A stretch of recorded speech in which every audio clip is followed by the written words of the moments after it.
नमस्कार। आज समाजवादी पार्टी कार्यालय पर राष्ट्रीय महिला दिवस के अवसर पर सरोजिनी नायडू की जयंती समाजवादी पार्टी कार्यालय पर महिला घेरा के रूप में मनाया गया। इस अवसर पर जिले की प्रत्येक विधानसभा से महिलाओं की जबरदस्त भागीदारी रही। समाजवादी पार्टी के महानगर अध्यक्ष शमीम खान सुल्तानी जी से उन्होंने किस पर्पस से ये मीटिंग रखी और क्या साबित करना चाहते हैं इस बार? आज हम लोगों ने अपने पार्टी के राष्ट्रीय अध्यक्ष आदरणीय अखिलेश यादव जी के निर्देशानुसार यहाँ जिला मुख्यालय पर अपने पार्टी कार्यालय पर हमारे प्रदेश की प्रथम महिला राज्यपाल श्रीमती सरोजिनी नायडू जी के जयंती पर आज ये कार्यक्रम आयोजित किया था। सबसे पहले मैं आपके चैनल के माध्यम से उनकी जयंती पर उन्हें भरपूर श्रद्धांजलि अर्पित करता हूँ। साथ ही साथ हमारे पार्टी के राष्ट्रीय अध्यक्ष जी ने महिला दिवस के रूप में इस कार्यक्रम को मनाने का निर्देश दिया था और जिसका नाम था समाजवादी घेरा कार्यक्रम। इस कार्यक्रम के तहत हमारे प्रदेश के अंदर महिलाओं के ऊपर जो अत्याचार हो रहे हैं, चाहे रेप की घटनाएं हों, गैंग रेप की घटनाएं हों और लूट डकैती की घटनाएं हों, इन सारी बातों को लेकर हमारे राष्ट्रीय अध्यक्ष जी ने इस कार्यक्रम में इन मामले को उठाने को कहा। साथ ही साथ आपने देखा होगा जब जब उत्तर प्रदेश के अंदर महिलाओं के खिलाफ, महिलाओं के साथ जब रेप और गैंग रेप की घटनाएं हुई तो सबसे पहले उस जगह पर जाने का काम समाजवादी पार्टी के नेताओं और कार्यकर्ताओं ने किया। चाहे हमारे बदायूं के हमारे पड़ोसी जनपद बदायूं की घटना हो, चाहे हमारे हाथरस की घटना हो, इन सब घटनाओं में भी समाजवादी पार्टी के लोग पीड़ित परिवार के कंधे से कंधा मिलाकर उनका साथ दिया और धरना प्रदर्शन किया उनको न्याय दिलाने के लिए। आगे भी हम आपके चैनल के माध्यम से कहना चाहते हैं, हमारे देश और प्रदेश की जो हमारी महिलाएं हैं उनके खिलाफ और उनके विरुद्ध जब भी किसी तरह की कोई घटना होगी तो समाजवादी पार्टी का एक कार्यकर्ता, एक नेता उनके कंधे से कंधा मिलाकर उनको साथ देगा और उन्हें न्याय दिलाने का काम करेगा। आपने 2022 को लेकर क्या तैयारियां आपकी महिला कार्ड के लिए इस बार? देखिए, जब से 2017 से उत्तर प्रदेश में भारतीय जनता पार्टी की सरकार आई है और केंद्र में भारतीय जनता पार्टी की सरकार आई है, चाहे हमारे देश का गरीब मजदूर किसान हो, चाहे नौजवान हो, चाहे बेरोजगार हो, चाहे छात्र हो, चाहे छात्राएं हो, सारे के सारे लोग परेशान हैं। मुल्क की आज़ादी के बाद ऐसी स्थिति हमारे देश की कभी नहीं हुई। हमारे देश का अन्नदाता किसान जो धरती का सीना चीरकर खेती और अन्न पैदा करता है वो अन्नदाता कहलाता है। आज हमारे देश का अन्नदाता पिछले 2 माह से सड़कों की खाक छान रहा है इस कड़ाके की ठंड में, लेकिन भारतीय जनता पार्टी की केंद्र और प्रदेश की सरकार पे कान के ऊपर जूं तक नहीं रेंग रही है।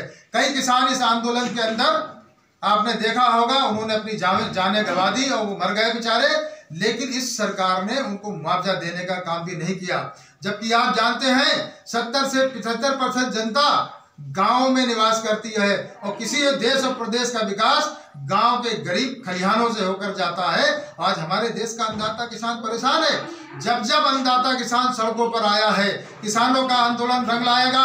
और मैं कहना चाहता हूं आपके चैनल के माध्यम से, भारतीय जनता पार्टी की सरकार के ताबूत में आखिरी कील ठोकने का काम करेगा ये किसानों का आंदोलन। और रही महिलाओं की बात, महिलाओं को सबसे बड़ा सम्मान देने का काम किया तो समाजवादी पार्टी के हमारे संरक्षक, पूर्व रक्षा मंत्री, पूर्व मुख्यमंत्री उत्तर प्रदेश आदरणीय मुलायम सिंह यादव जी ने, आप जब 1993 में मुख्यमंत्री थे उत्तर प्रदेश के, तो उन्होंने महिलाओं के सम्मान में सबसे पहले उन्होंने महिलाओं को आरक्षण देने का काम किया। और हमारे महिलाओं की सुविधा के लिए आपने देखा होगा, चाहे 10198 हो या 1019 हो, यह एम्बुलेंस की सुविधा भी महिलाओं के लिए, जो हमारी गर्भवती महिलाएं थी, हमारी पार्टी के राष्ट्रीय अध्यक्ष आदरणीय अखिलेश यादव जी ने उनको सुविधा दी। साथ ही साथ इस प्रदेश के अंदर रहने वाला, चाहे हिंदू हो या मुस्लिम, सिख हो या ईसाई, 55 लाख लोगों को उत्तर प्रदेश में समाजवादी पेंशन देने का काम किया।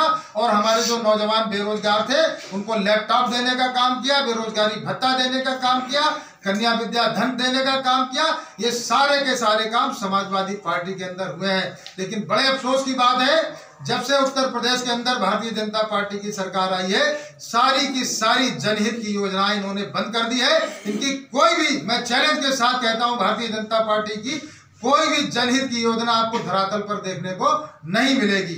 वो दिन दूर नहीं है। आप 2022 की बात कर रहे हैं, अभी से गांव, चाहे गांव में निकल जाए, मोहल्लों में निकल जाए, हर जगह अगर चर्चा है तो समाजवादी पार्टी की चर्चा है। समाजवादी पार्टी के शासन काल में किए गए विकास के जो कार्य हैं उसकी चर्चा है।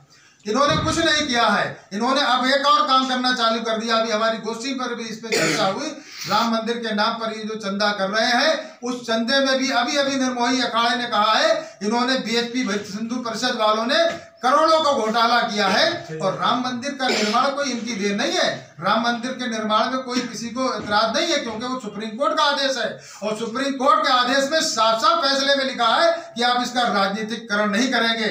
जिस दिन से फैसला आया दूसरे दिन से ही इन्होंने उसका राजनीतिकरण करना चालू कर दिया है। लेकिन मैं यकीन नहीं बल्कि दावे के साथ कहता हूँ, हमारे देश और प्रदेश की जनता जागरूक हो गई है, इनके बहकावे में नहीं आएगी और वो दिन दूर नहीं है। और 2022 में आप देखिएगा इंशाल्लाह हमारे समाजवादी पार्टी के आदरणीय राष्ट्रीय अध्यक्ष जी जो है दोबारा उत्तर प्रदेश के मुख्यमंत्री होंगे और हमारे देश के, प्रदेश के किसानों के, नौजवानों के सपने पूरे होंगे। धन्यवाद। ये थे समाजवादी पार्टी महानगर अध्यक्ष सलीम खान सुल्तानी साहब, जिन्होंने अपनी बात को बेबाकी से रखा और पार्टी की रणनीति को बताया क्या करना है इनको 2022 में। आप लोग देखते रहिए सिटी संगम न्यूज।